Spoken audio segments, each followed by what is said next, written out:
بسم الله الرحمن الرحيم. طيب دي التو دو ليست يا جماعه، بجد التو دو ليست دي مهمه جدا. يعني احنا لسه ما بدأناش الفيديو اهو، بس التو دو ليست دي اعملها على طول. انا بكتب كل الحاجات اللي ورايا، وبجد دي بتفرق معايا جدا جدا جدا في الانتاجيه بتاعتي كل يوم. فانا مش ههتم بالهوك في الفيديو ده بالذات، انا هخلي الهوك نصيحه بجد مفيده قوي. اعملوا تو دو ليست يا جماعه. خلاص مبدئيا كده طلعنا بفايده من قبل ما الفيديو يبدا. خلينا بقى نخش بالهوك بتاعنا.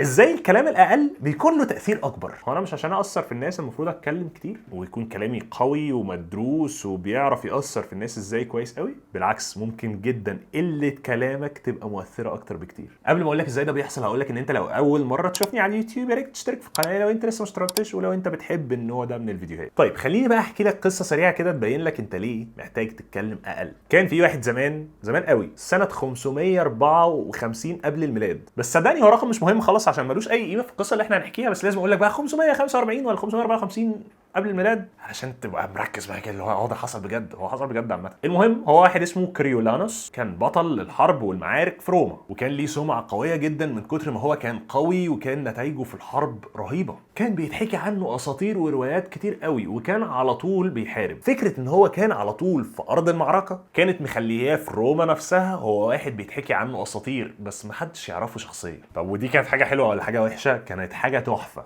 علشان محدش يعرفه شخصيا، فبدل ما هو كان عنده اساطير اصلا حقيقيه حصلت، لا الموضوع كبر. فكره ان محدش يعرفه شخصيا خلت فرصه اكبر للاساطير دي ان هي تنتشر، وقد ايه بقى يتحكي عنه ان هو قوي جدا وبيطير بقى وبيعمل حاجات غريبه. وفي مره كريولانوس فكر كده ان هو ياخد منصب سياسي في روما، ورشح نفسه فعلا ان هو يكون القنصل. والقنصل ده كان المفروض ان هو اكبر منصب سياسي يعني، او اكبر منصب في روما ساعتها. وعلشان يبقى موجود في المنصب ده ساعتها كان لازم يخطب في الناس كذا خطبه. اول خطبه فيهم عمل فيها حاجه قويه جدا، بين جسمه قدام الناس وبين الجروح اللي هو اتجرحها في حروبه لروما، وده كان كافي جدا ان هو يكسب اعجاب الناس ليه، كمان بعد ما هم كانوا سامعين عنه اساطير وحكايات كتير قوي ما كانوش يعرفوه شخصيا. وبعد الخطبه دي فعلا اكتسب اعجاب الناس كلها، وكان خلاص شبه كسب الانتخابات. يعني ساعتها كان في انتخابات. طيب بعد كده برضو قبل الانتخابات على طول جه يخطب خطبه تانية. في الخطبه دي بقى غلط ان هو اتكلم اصلا، يعني قله كلامه كانت احسن كتير. الراجل ده ما كانش ذكي كفايه ان هو يكمل مسيرته على خير، لا ده خطب خطبه كانت موجهه للنوبلز او النبلاء، اللي هم الناس بقى اللي هم علية القوم واللي معاهم فلوس وبتاع، وكان بيحاول يثير اعجابهم ساعتها. ومن كتر ما اتكلم باين قوي ان هو كان بيحاول يثير اعجاب الناس دي، فخسر العامه او خسر الناس اللي هو كان كسبهم في الاول وكانوا هينتخبوه، علشان شافوا في خطبته وشافوا في الكلام اللي هو قاله قد ايه هو كان مغرور وكان واثق في نفسه ثقه عمياء. وما ينفعش حد يعمل كده. يعني انت مش عشان بطل اسطوري في الجيش فهتيجي بقى خلاص انت واثق في نفسك ومش شايف حد. فالناس ثارت ضده جامد جدا، وبالتالي ما انتخبوهوش وخسر الانتخابات. وبعد ما خسر الانتخابات كره الناس اكتر وحطهم في دماغه وبقى ضدهم وبقى ياخد خطوات فعلا ضدهم، فثاروا عليه اكتر لحد ما في الاخر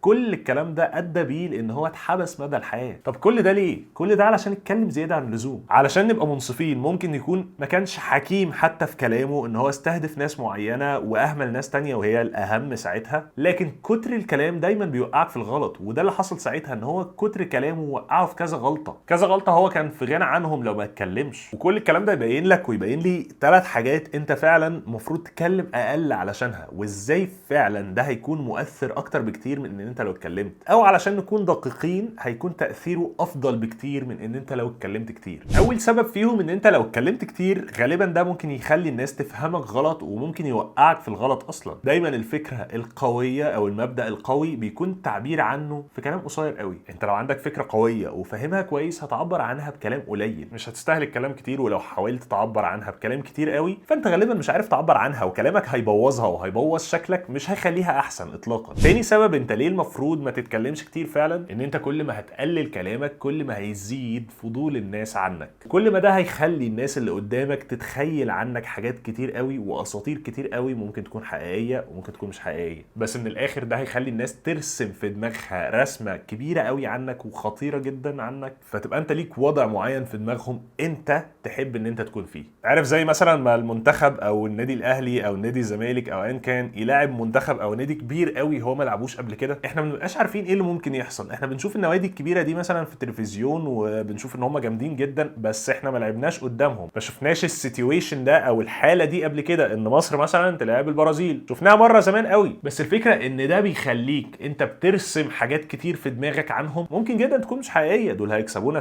8-0، دول جامدين قوي، ده عندهم مش عارف مين ده خطير، مع ان مش عارف مين الخطير ده لو لعب قدام لعيب من عندنا ممكن جدا عادي ما يعرفش يعمل حاجه. بس الفكره ان عدم معرفتك عن وضع معين بيخليك ترسم في دماغك حاجات خياليه عنه، والحاجات الخياليه دي غالبا بتكون اكبر مما يجب. فحط نفسك انت في الوضع ده، حط نفسك في الوضع اللي الناس تفضل ترسم عنك قصص حقيقيه ومش حقيقيه تكبرك في عينيهم، عكس خالص ما انت تتكلم كتير قوي عن نفسك وتبين كل حاجه عن نفسك. من الاخر هتبقى كارت محروق، مهما الناس انبهرت شويه في الاول خلاص بعد كده مفيش انبهار تاني، ما ده اخرك. لكن لما ما تخليهمش عارفين اخرك، تبهرهم شويه وتسكت، ده هيأثر تأثير ايجابي جدا انت هتحبه. ثالث واخر سبب ممكن يخليك ما تتكلمش كتير، تفكر في كلام اللي قدامك وتفكر في احساسه وهو بيقول الكلام ده، وتفكر في كلامك انت شخصيا. انت وانت بتتكلم انت محتاج تقول ايه ومحتاج ما تقولش ايه، وبالتالي بدل ما كان الكلام هيبقى كتير وتفكير قليل، فالكلام ممكن يخونك وممكن يوقعك في الغلط. بالعكس، ده التفكير هيبقى كبير والكلام قليل، فهيبقى كلام من الاخر قليل بس بيعبر عنك وبيعبر عن فكرتك وبيقدمك بشكل كويس، وهتبقى فعلا كل كلمه انت بتطلعها من بقك انت قصدها ومفكر فيها كويس. وكمان ده هيدي فرصه للي قدامك ان هو يتكلم اكتر، وبالتالي انت تسمعه اكتر وتقدر تفهمه اكتر وتعرف ترد عليه علشان تكسب المحادثه دي كلها لصفك او للاتجاه اللي انت عايزه. لو انت بتتفرج على الفيديو لحد دلوقتي اعتقد ان هو ممكن يكون عجبك، فما تنساش تعمل له لايك، وكمان ما تنساش تشترك في القناه لو انت لسه ما اشتركتش. كل ده وشكرا جدا ان انت اتفرجت لحد دلوقتي.